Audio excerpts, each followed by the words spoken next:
ခန်းတစ်မှာ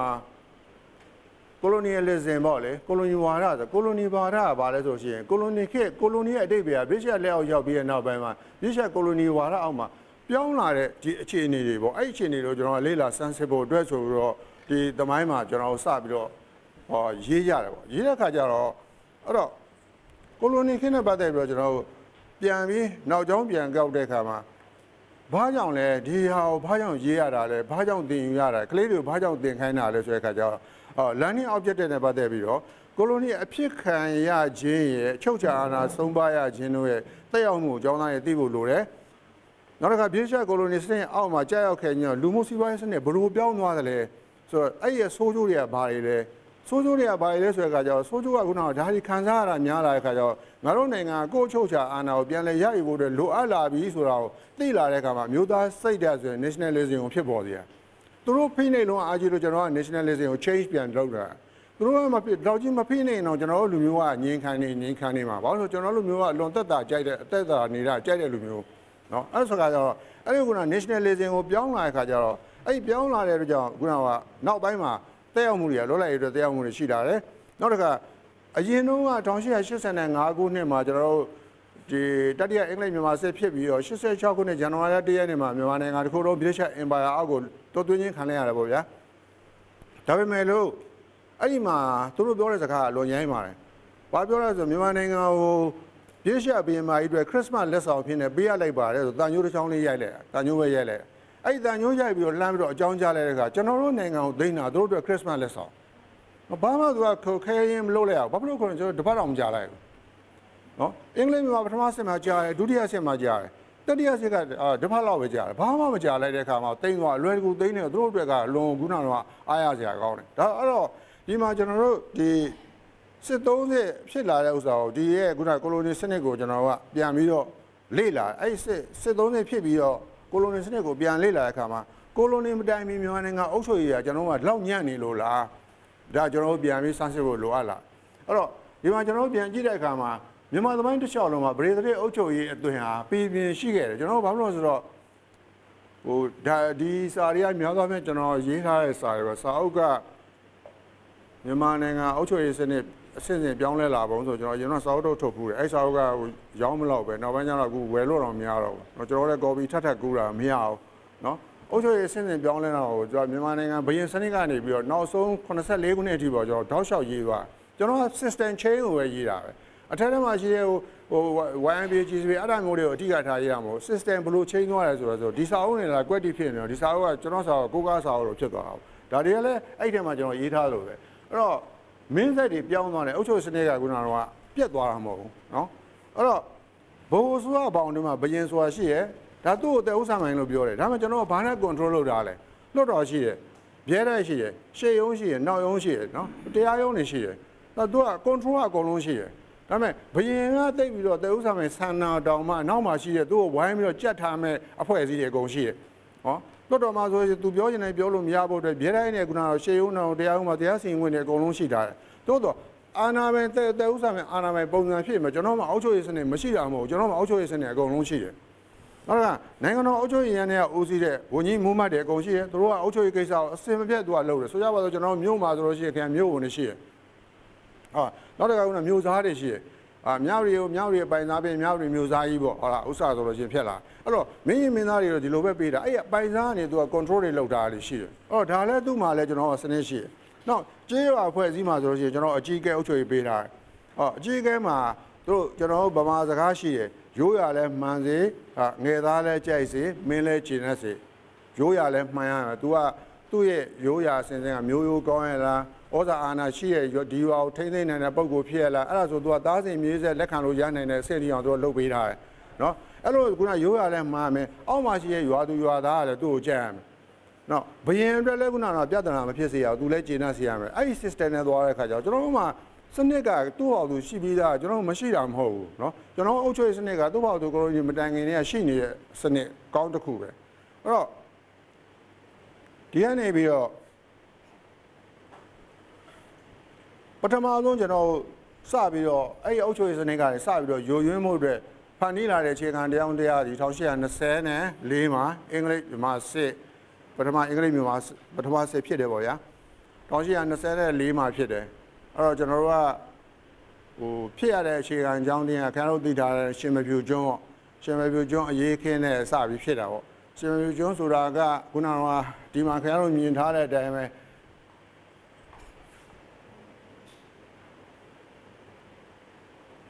ဲဒီအဖျားလေးမှာပေါ့ဒီဖျားလေးမှာရှိတယ်နောက်တစ်ခါဒီဘက်မှာပြန်ကြည့်လို့ရှိရင်ဒီဘက်မှာပြန်ကြည့်လို့ရှိရင်ခုနကဒီဘက်ခင်ဗျားတို့ဒီဘက်ကမြင်နေဥစ္စာအဲ့ဒါ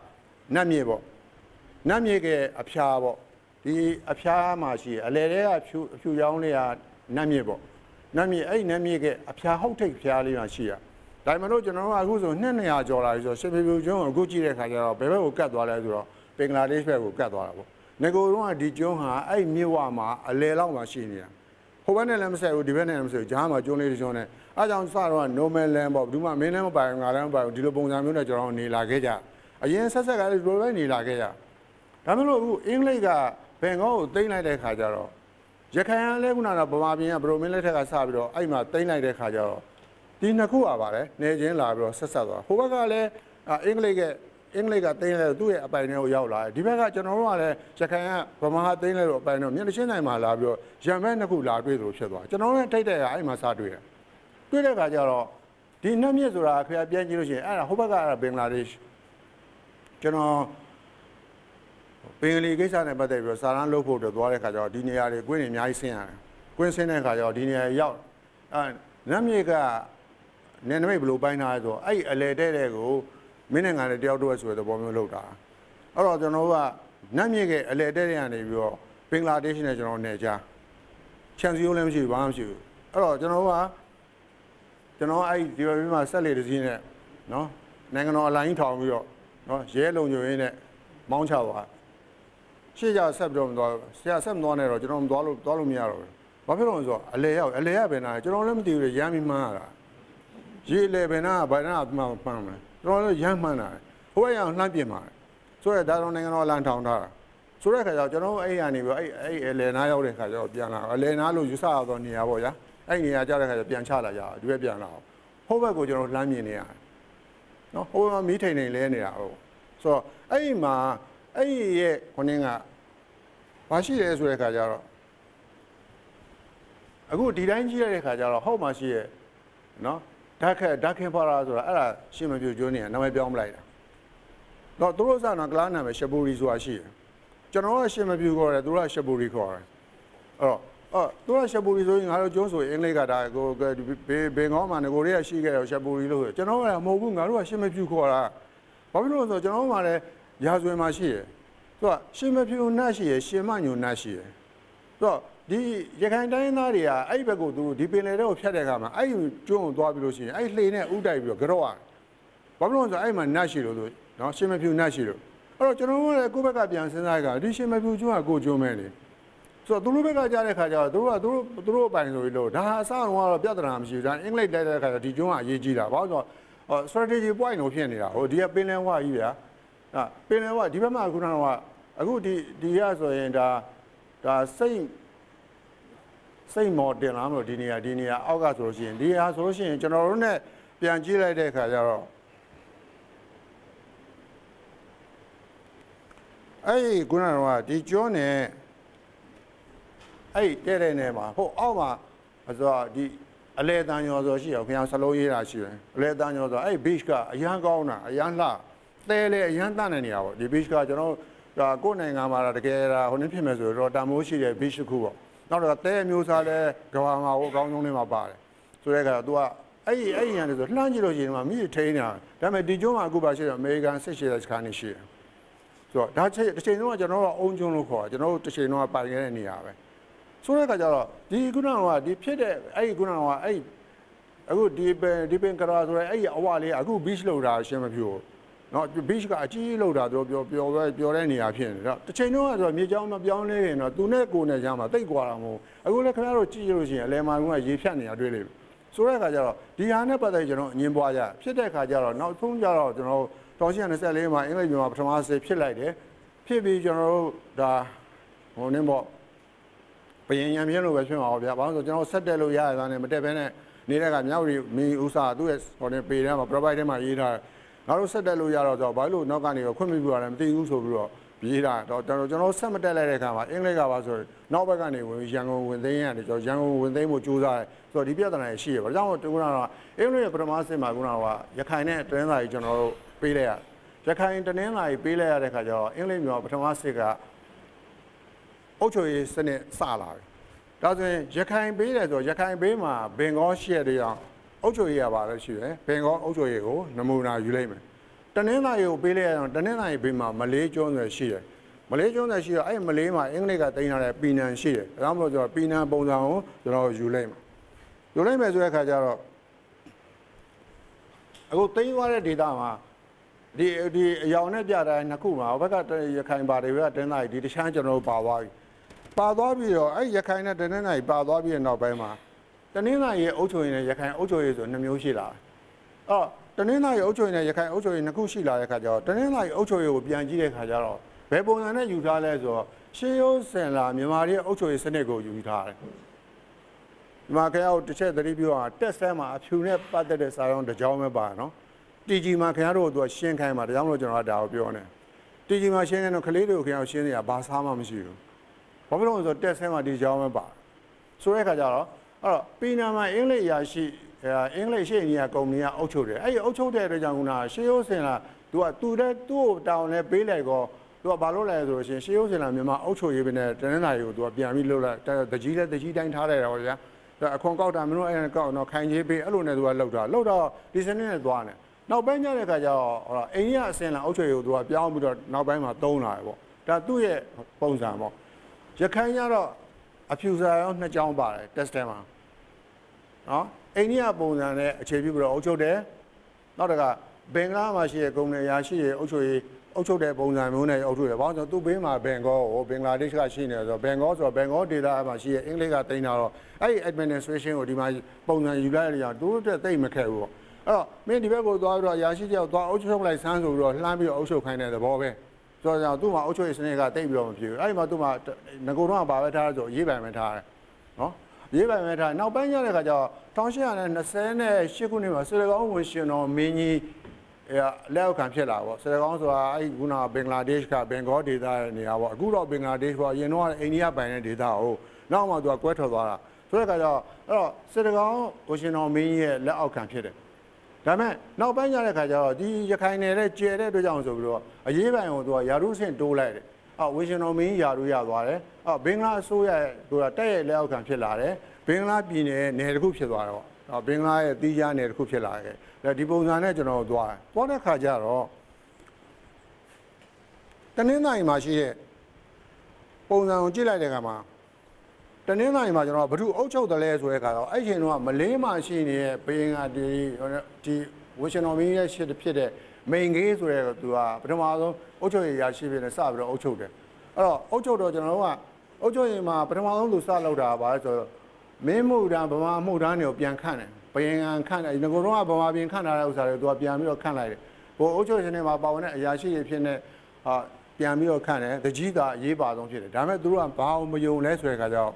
基本嘛是，欧洲也基本嘛是路，代表用节目没系列个叫，第三那个表嘛片没做不着，那边嘛多，那边欧洲也本身带ဟုတ်လားဒါလိုက်ဘူးပေါ့လေဒါလိုက်အုပ်ချုပ်ရေးဖြစ်လာခဲ့အဲ့တော့ဒါဆိုလို့ရှိရင်ဘင်္ဂလားပုံစံတင်းသားကြီးကပြောင်းလိုက်တယ်အဲ့တော့တင်းသားကြီးမှာဘာလို့လဲခရိုင်၃ခရိုင်ခွဲတခရိုင်ကိုရေးပိုင်တယောက်ရှိတယ်ဒါမှမဟုတ်ရှင်လက်ထောက်အရေးပိုင်ခန့်ထားတာရှိ1834ခုနှစ်ကျအုပ်ချုပ်ရေးစနစ်ပြောင်းလာပြီးဘင်္ဂလားလက်အောက်ကိုလုံးဝရောက်သွားတယ်ပေါ့သူကဘောတင်းသားကြီးကဆိုတော့ဒါတင်းသားကြီးရဲ့ပုံစံပေါ့ဆိုတော့တင်းသားကြီးပုံစံမှာကျွန်တော်တို့သူတို့အကြိုက်ဆုံးကပထမပိုင်းတုန်းကသူတို့အကြိုက်ဆုံးကဗမာပုံစံသူတို့ပို့ကြ traditional ကိုအခြေခံတဲ့ကြောင့်ဗမာတွေကဒေါ်လာတိုက်ခိုက်မှုလည်းမလုပ်အေးဆေးနဲ့သူ့အောင်နေသွားသူ့စနစ်တိုင်းသူလဲပတ်လို့ရတယ်နောက်ပိုင်းဆိုတော့ဓာတ်အုပ်ချုပ်လိုက်တဲ့ခါကျတော့စနစ်ကပြောင်းသွားကြလူတွေရဲ့စိတ်ဓာတ်ပိုင်းဆိုင်ရာမှာပြောင်းလာတယ်မကျေနပ်ချက်တွေပေါ်ပေါက်လာတယ်ပြဿနာတွေဖြစ်လာကြတယ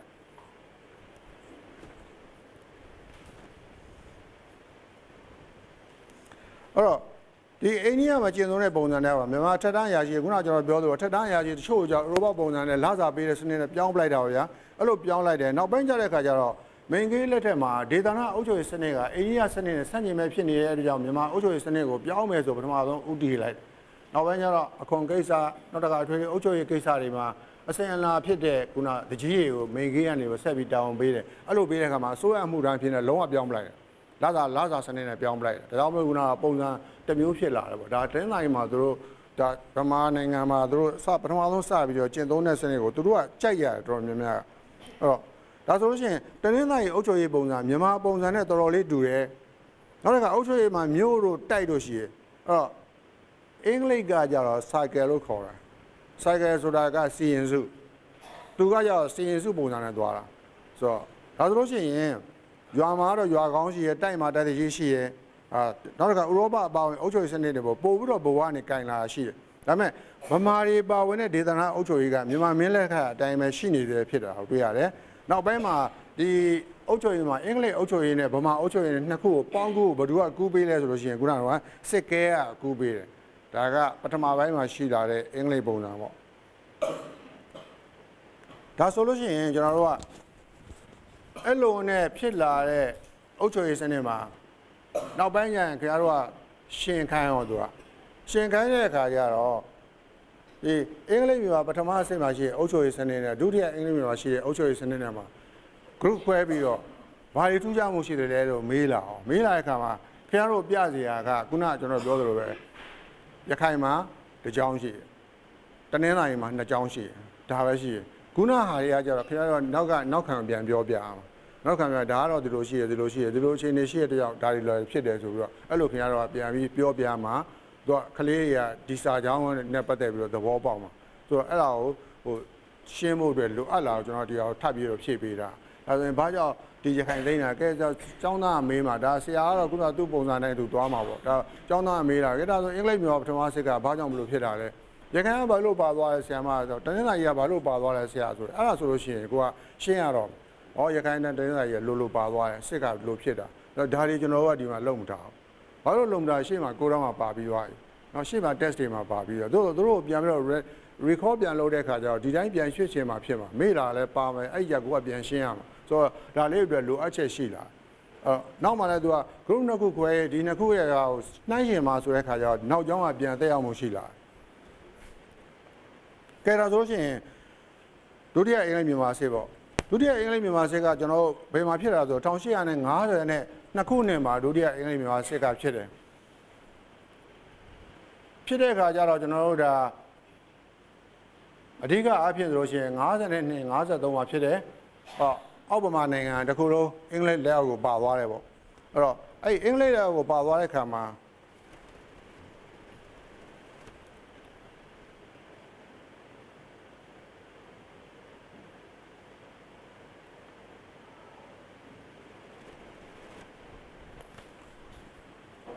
သူကဘာရေးထားလဲဆိုတဲ့အခါကျတော့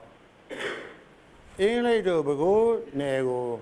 မြေထဲမြို့အထိသိမ်းယူကြောင်းနယ်ကြားမြင်းချောင်းကိုမြေထဲမြို့ရှိအင်္ဂလိပ်တိုက်အလန်တိုက်မြောက်ဖက်6မိုင်กว่าနော်အနောက်ရခိုင်ဖိုးကောင်တောင်ထိပ်မှအရှိစစ်တောင်းမြင့်နဲ့ကရင်နေနယ်အထိပိုင်းခြားသတ်မှတ်ကြောင်းဆိုပြီးသူကရေးထားတဲ့အခါကျတော့ကျွန်တော်တို့ဒါကိုကြည့်လိုက်တဲ့အခါမှာဒီရခိုင်ဖိုးကောင်တောင်ကနေပြီးတော့တောက်လျှောက်သွားတယ်ဆိုတဲ့အခါကျတော့ဒီကနေပြီးတော့ကျွန်တော်တောက်လျှောက်သွားထည့်လိုက်ရခိုင်ရဲ့ တောင်ကြီးရနေပြီးတော့ဖြတ်ပြီးတော့သူကယူလိုက်တာယူလိုက်တဲ့အခါကျတော့မြေထဲမျိုးရဲ့မြောက်ဖက်6မိုင်6မိုင်ကနေယူလိုက်တာတကယ်ကသူကပြည်မှာသူကရက်တာပြည်မှာရက်ပင်ပဲလို့ကျွန်တော်တို့ဒီဘက်နဲ့စစ်တပ်ဆွေးနွေးတာမပြီးတဲ့အချိန်မှာသူတို့ကအချင်းချင်းသူကပြောရတဲ့အခါပြည်မှာမရက်နဲ့ဒီတော့ဆက်တိုးလိုက်ဘာဖြစ်လို့ဆိုလို့ရှိရင်ဒီတောင်မှာကျွန်းတော်ကြီးအကြီးပဲအဲ့ကျွန်းတွေကိုမေးရဖို့အတွက်ဆက်ပြီးတော့တိုးလိုက်လို့ရှိရင်အဲ့ရန်တွေကိုနေကြားဖြတ်လိုက်လို့ရှိရင်ပဲကျွန်းတော်ကြီးပါအကုန်လုံးရမှာပဲခူးရုံးမကြီးပါရမယ်အဲ့ဒါဆိုလို့ရှိရင်မင်းတို့ပို့ပြီးတော့အလုပ်ဖြစ်မယ်အဲ့ဒါရေခုနကတော့သူတို့ရဲ့ဒီ data တွေကနေပြောလာတဲ့ခါကျတော့အဲ့မှာသူကဆက်ပြီးတော့တိုက်တယ်အဲ့လိုတိုက်တဲ့အချိန်မှာကျွန်တော်တို့ကဒီဘက်မှာနောင်ချင်းချလို့ခေါင်းလုံးလေဟုတ်လားနန်းတွင်းပြဿနာဖြစ်နေရလေကနောင်နဲ့မင်းတို့ကနေပြီးအာနာသိန်းတယ်လေပကံမင်းကိုဆိုတော့တာအာနာသိန်းတော့ဒီဘက်မှာစစ်ဖြစ်နေဒီဘက်မှာအချင်းချင်းချနေတဲ့အချိန်မှာဒီစစ်ကိုလာပြီးမလဲနိုင်ဘူးရှင်းရတက်တယ်အကုန်ရုပ်ပြီးတော့ဒီမှာနန်းတွင်းမှာသူ့လူကိုလူနဲ့ချကုန်ကြပြီအဲ့တော့ပွဲကောင်းလုံးရှိတဲ့ကမှာဟောကောင်းဆက်ပြီးသိန်းလာထွေးနဲ့တိုးတာမြေတိုင်းတို့ထိရောက်လာပြီးတော့ तू ကဆက်လဲ तू ကမတိုးချင်ဘူးဘာဖြစ်လို့လဲဆိုတော့ तू ကသူတို့ရဲ့ကုန်ကြစိတ်တွေရမ်းများမှာလည်းကြောက်တယ် तू ကဒီကျွန်းတော်ရရင်တော်ဆိုရင်မြေထဲမှာရက်လိုက်တယ်ဒါကြောင့်မလို့မြေထဲမျိုးနဲ့တဒန်းနဲ့ရှိတော့ဆိုတော့မြေထဲမျိုးရဲ့နောက်ဘက်6မိုင်မြောက်ဘက်6မိုင်မှာအဲ့ဒီကနေတဒန်းနဲ့ရှိတဲ့ဒေတာကို तू ကမြင်းနဲ့ဒီဂရီတိုင်းလိုက်တာဒီဂရီတိုင်းလိုက်တော့ရိုးမတောင်ကြီးကနေစပြီးတော့တောက်လျှောက် तू ကဆွဲလိုက်တဲ့အခါကျတော့အဲ့ဆွဲတာဘယ်အထိလဲဆိုတော့ကရင်နေနေကြားထိအခုဒီနားပေါ့ဗျာခင်ဗျားတို့ရှင်းပြောရလို့ရှိရင်ကရင်နေကြားထိနာတာဝတိရေနေဒီနားမှာဒါနေပြီးတော့ဝင်းထဲမှာရှိနေတာပေါ့တာဝတိရေနေကနေဖြတ်ပြီးတော့အဲ့ပေါင်းလောင်းကိုကြော်လိုက်ပြီးတော့တောင်ကြီးကင်းနေကြားတောင်ကြီးထိကျွန်တော်ကတိုင်းထည့်လိုက်တာဟိုဘက်ကကင်းနေကတော့မရဘူးလေကရကဒီနောက်ပိုင်းမှာသူကတီးကြဘာဖာစုံလို့ဖြစ်နေတဲ့ခါကျတော့သူစီကျွန်တော်မဝင်ဘူးအဲ့တော့တိုင်းပြီးတော့ယူလိုက်တဲ့ဆိုတော့အဲ့ဒါကိုတိုင်းလိုက်တော့အဲ့ချိန်မှာမင်းတို့မရတက်လာနန်းတက်လာဟာဒါငါလည်းမဆိုင်ဘူးစာရုပ်ချုပ်ဖို့ပြောမချုပ်ဘူးငါလည်းမဆိုင်ဘူးဒါငါနဲ့ဖြစ်တာပေါ့ငါကိုယ်နဲ့ဖြစ်တာနော်ဒီစိတ်ပွဲနဲ့ပဲစာရုပ်မချုပ်ဘူးစာရုပ်ချုပ်ဖို့လည်းမလိုဘာလို့ဆိုတော့မင်းတို့ဒီဟာမင်းတို့မတရားသိမ့်ပိတ်တာငါတို့အတွက်ဒါလုတ်ပေးစရာအကြောင်းမရှိဘူးဆိုတော့သဘောမတူလည်းမင်းတို့သိမ့်တယ်ကွာနေချသမ်းမှာပဲဆိုတော့အဲ့တော့နေချသမ်းမှတ်လိုက်နေချသမ်းမှတ်ပြီးတော့သူတို့အောင်သူတိုင်တယ်သူတို့အောင်တိုင်ပြီးသူတို့အောင်တိုင်နေစိုက်တယ်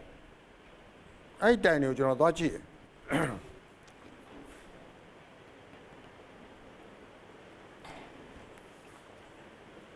ဒါကကျွန်တော်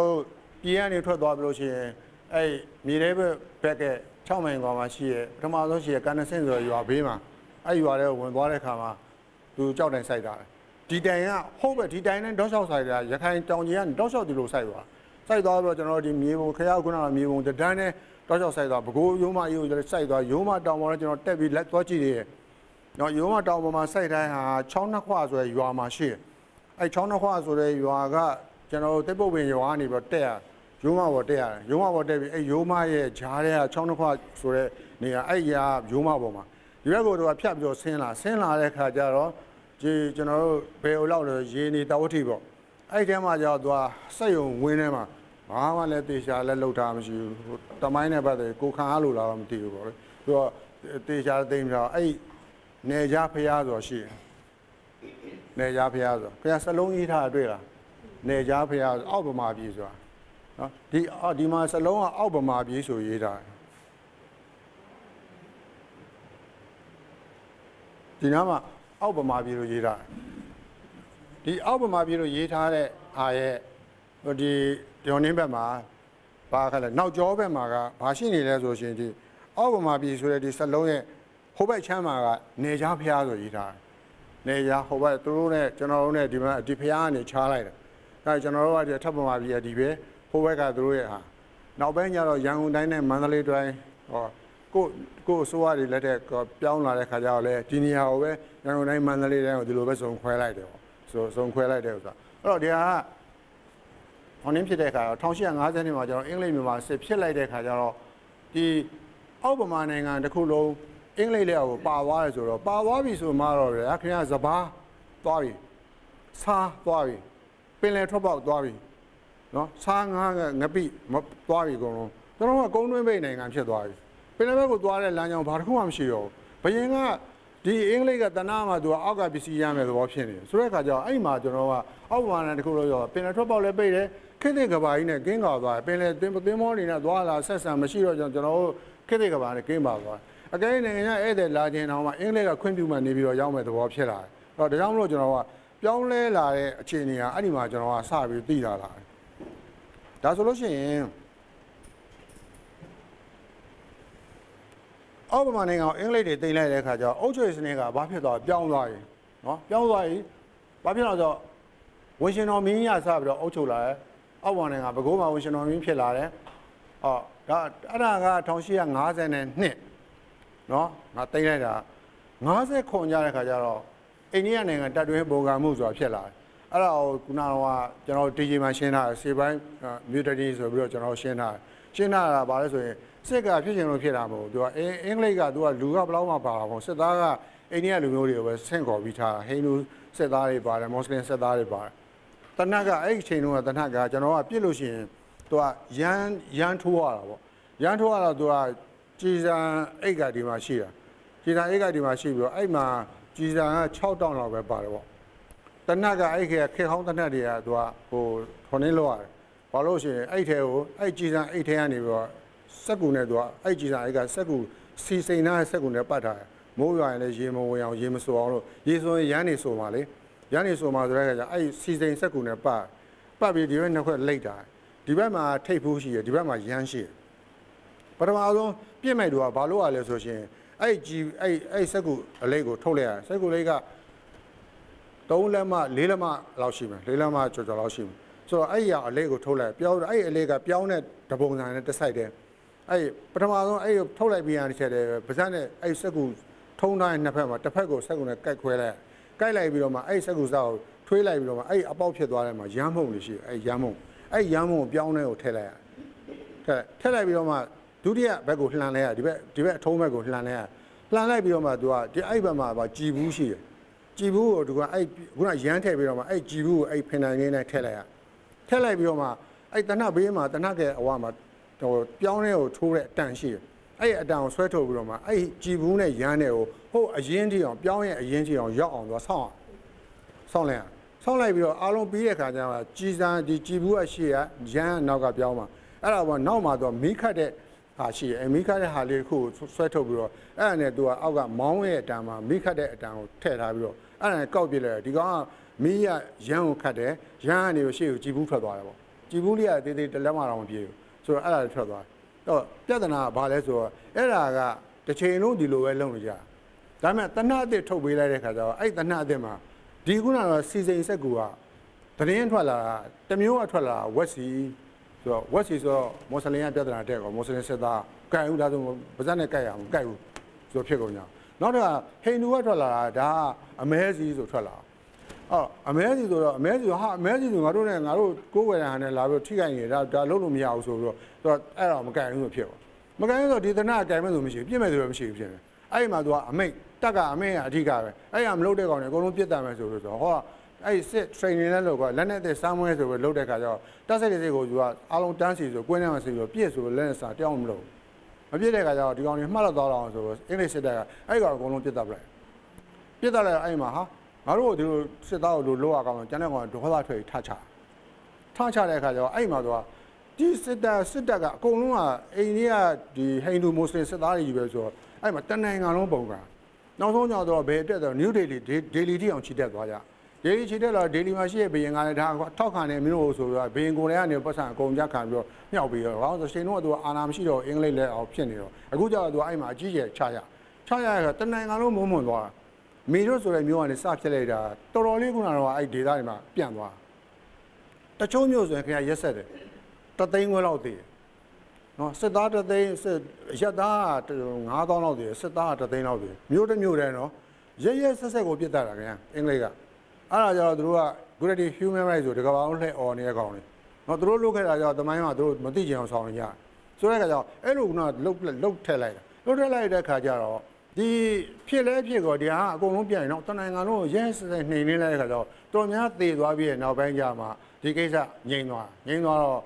အဲ့ဘရင်ကိုနေနာပေးလိုက်တော့ကျွန်တော်နိုင်ငံရောက်လာပါလေစဘာရှားဆိုခင်ဗျားတို့တွေ့မှာနော်ရန်ကုန်မှာရှိရကူစဘာရှားကူဆိုတော့ဒါသူ့နေနာပေးလိုက်ဒီမှာပဲသေသွားတယ်ပေါ့ဆိုတဲ့အခါကျတော့အဲ့ရဖြစ်လာဒါမှမဟုတ်ဒုတိယဒီအဲ့လိုလဲဖြစ်လာတော့ဒီလောက်တော့ညံပြင်းတဲ့အရှိအိန္ဒိယကုမ္ပဏီအစ contract တွေအစ contract ကအရှိအိန္ဒိယကုမ္ပဏီကအုပ်ချုပ်နေတာဒါအင်္ဂလိပ်ဆိုတာတိုက်အုပ်ချုပ်တာမဟုတ်ဘူးအခုကျတော့အင်္ဂလိပ်ကဒါဆိုမဖြစ်တော့ဘူးဆိုတော့အဲ့ကုမ္ပဏီဖြတ်သိမ်းလိုက်ပြီးတော့အင်္ဂလိပ်ကတိုက်ရဲ့အုပ်ချုပ်တဲ့စနစ်အောက်ကိုသွင်းလိုက်တာ ဒါကြောင့်လို့ရခိုင်တနင်္သာရီအောက်ပေါ်နိုင်ငံကကုန်တရားတွေအကုန်လုံးကဘာဖြစ်လာဆိုတော့ British Burma ဆိုပြီးတော့ပေါ်လာနော် British ရဲ့အစိုးရတိုက်အုပ်ချုပ်တာဖြစ်လာတယ်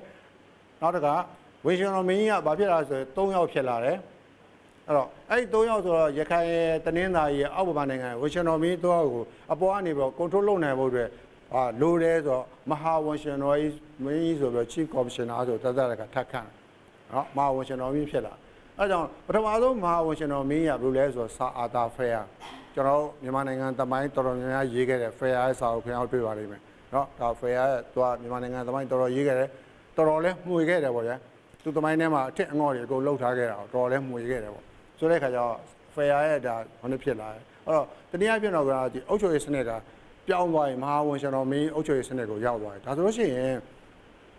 ရှေ့မှာတော့1825အင်္ဂလိပ်မြန်မာစစ်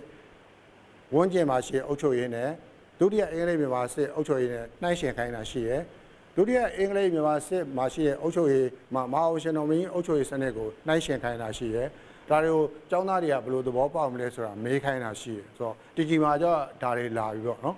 ်ပြည့်ပြီးတော့အိမ်လေးတွေကြားထဲမှာအိမ်တွေကြားထဲမှာကျွန်တော်ကတောင်းပန်ခဲ့ဒီတိုင်းလေးဆက်ထားပါ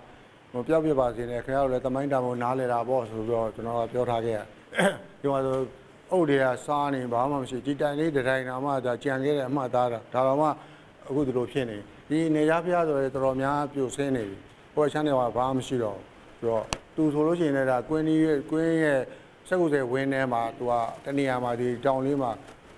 နာဘေးမှာဆိုရင်နွားချီပုံတွေခွချီပုံတွေတပုံတစ်ခေါင်းနဲ့ပေါ့ဗျာအဲ့နာမှာလာပြီးတော့ဖျားနှစ်ခုရှိရဥပမာလည်းဖျားတစ်ဆူရှိရဆိုတော့ဖျားတစ်ဆူတော့ဘက်ကဦးစင်းတစ်ပါးပြန်တော်မူထားတော့ဆိုရိုးကူလောက်တာဖျားဆူအဲ့ဒီနှစ်ဆူကြားထဲမှာဆိုချီရောသေးရောအကုန်လုံးနှံ့နေတာဆိုတော့ဒီတွေက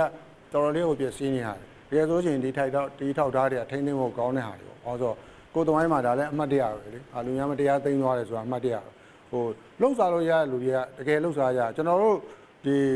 ဘာနဲ့တူလဲဆိုတော့ခက်တဲ့အခြေအနေကအများကြီးကိုကျွန်တော်တို့ကြွာသွားပြီဘာလို့ဆိုတော့တချို့နေရာတွေမှာတိုးရီဇင်လောက်တယ်ဆိုတာကအမျိုးမျိုးသူကဟိုမရှိတာကိုလိမ်ပြီးတော့ကျွန်တော်လှုပ်တာလေ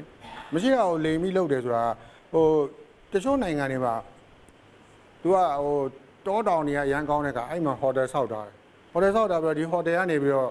ဟိုလူတွေကအဲ့တောတောင်တွေကိုကြည့်ပြီးတော့တာယာနေအောင်ဆိုလှုပ်ထားတယ်နောက်တရားဘာတောင်ရှေ့သမိုင်းတော့ဘာရှိတာအဲ့ဒါကြောင့်ဆိုတော့လူကြီးအဲ့မှာသွားပြီးစိန်သွားခံပြီးအဲ့တောတောင်တွေမှာနေတယ်အဲ့ဒါမီးခိုးတွေကတလူလုံးနဲ့တောသူတောင်သားတွေတောင်ရတွေခုတ်တယ်ပေါ့ဗျာအဲ့ထင်းတောင်ရစိုက်ကြတယ်ပေါ့အဲ့ရမီးခိုးတလူလုံးနဲ့လို့ပြောတယ်ဒါပေမဲ့အဲ့ဒါတွေအကုန်လုံးကဒီဘက်ကဟိုဘာခေါ်မလဲသွားပြီးတော့စိန်ခံတဲ့လူအဲ့ဒါတွေကိုရသအဖြစ်နဲ့ကြည့်နေဒါပေမဲ့ခင်ဗျာအဲ့မနေ့မှာမီးခိုးလေးတလူလုံးနဲ့အဲ့ခုနကတောင်ကြီးလေးကနေပြီးတော့နေတဲ့ဝန်ထမ်းက10ယောက်လောက်ရှိတယ်အဲ့ဒါလာကစားဆိုတော့ဒီမီးခိုးလေးပဲတလူလုတ်ပေးရတာနော်သူဘာမှမလုပ်နော်နောက်တနေရာမှာရှိတဲ့နေရာဟုတ်ကမမြင်လူမမြင်တမြင်နေမှာရှိတဲ့တောင်ကွင်းလေးမှာရှိတဲ့ဟိုလှုပ်ရှားနေတဲ့ပုံလေးတောသူတောင်လေးတွေအဲ့ဒီမှာ10ယောက်ရှိတယ်အဲ့လူကလည်းလာကစားနော်သူကအဲ့ဒါတော့လှုပ်ရှားနေကြသူကအရှိတရားမဟုတ်ဘူးနော်မရှိတရားကိုရှိအောင်လုပ်ပြီးဒါဟိုတခါဒီရတာရေခံနေကြဟိုမှာလာတာပေးခိုင်းနေကြဆိုရဲခါဒါသူတို့မသိဘူးဟိုကျွန်တော်ဟိုထိုင်ဝမ်မှာသွားကြည့်တဲ့ခါကျတော့သူကဂုံကြောက်တယ်လေဂုံကြောက်တွေပင်လယ်ဘေးမှာဆိုရေတိုက်စားတဲ့ခါကျတော့ဂုံကြောက်တွေအကုန်လုံးရေတိုက်စားတော့ပုံစံမျိုးစုံဖြစ်နေကြတာပေါ့ဗျာပုံစံမျိုးစုံဖြစ်နေကြမှာတပုံစံကဘာဖြစ်နေလဲဆိုတော့ Elizabeth ဘေးမှာကြီးတရဖူဆောင်းတဲ့ခေါင်းနဲ့အဲ့ခေါင်းပုံစံလေးဖြစ်နေဒါမှမဟုတ်ဒီခေါင်းပုံစံဆိုတော့ angle ပေါ်မူတည်တာကျွန်တော်တို့ကဒီဘက်ကနောက်ကျောကြည့်ရင်လည်းမတူဘူးနော်ဒီဘက်ကကြည့်ရင်လည်းမတူဘူးရှေ့ကကြည့်ရင်လည်းမတူဘူးအရှေ့ဘက်ခြမ်းကကြည့်ရင်တူတယ်ဆိုတော့လေဘင်းကနေပြီးတော့သူကရေကတိုက်လိုက်တော့ဗျာအဲ့ဒါဆိုတော့အဲ့လေဘင်းလောက်ကနေပြီးတော့ပုံအဲ့ဂဝုံကအဲ့လိုပုံစံလေးဖြစ်နေအဲ့ဒါကိုသူကရည်ညွှန်းတဲ့လူကဘာလို့ဆိုတော့ Elizabeth ဘေးမာကြီးရဲ့ခေါင်းဆိုပြီးတော့ဒီဟာကိုလာကြည့်ဖို့တော့ဟာလူတွေကအဲ့မှာသွားကြတန်းစီကျွန်တော်တို့ကိုယ်တိုင်ကိုတန်းစီရတယ်ဘာလို့ဆိုအဲ့တန်းစီတော့အဲ့ angle ကိုရဖို့တန်းစီရဒီဘက် angle တွေကဘာမှမရှိဘူးတန်းစီအဲ့တော့လူတွေကအကုန်လုံးအိမ်မှာအဲ့ချောင်းအဲ့ဘေးသွားကြည့်တဲ့အခါရေလည်းမစင်အောင်ဘာလို့ဆိုတော့ကြောက်ဆောင်များလို့